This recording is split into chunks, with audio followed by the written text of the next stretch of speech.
Have you ever heard the term drinking from the fire hose? You started a new job, you're onboarding, and it just feels so overwhelming. If you have, this video is for you, and I want to start a conversation around it that's bigger than what this video might be able to cover.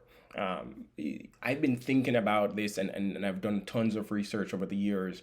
And a part of it is natural, it's normal. You're in a new environment and you're learning.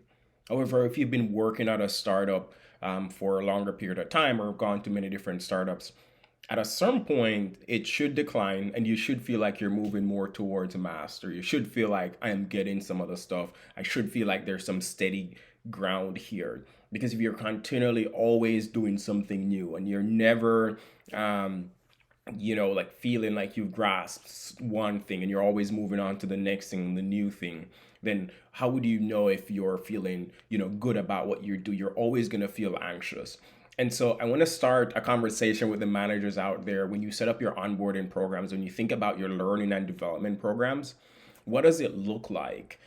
Because if you're stretching people for too long, for a too long period of time and too much, then they're never going to feel like they've got a hold of what they're doing. So take a step back and said, if this person feels like they're on unstable ground for too long, what might this do?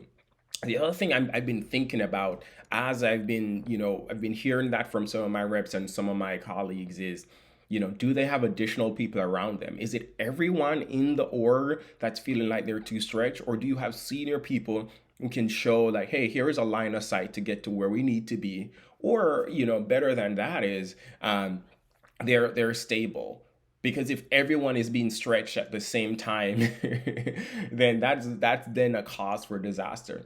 So I would something to start to think about, like what does it mean when they come to us and said we're drinking for them fire hose, and how long should they be in that phase versus, hey, let's get on a solid ground, let's move towards mastery, let's feel like we're hitting some goals together and we feel like we know what we're doing before we take on the next challenge. And I assure you that should start making your colleagues and your coworkers feeling better about themselves as they go about each day.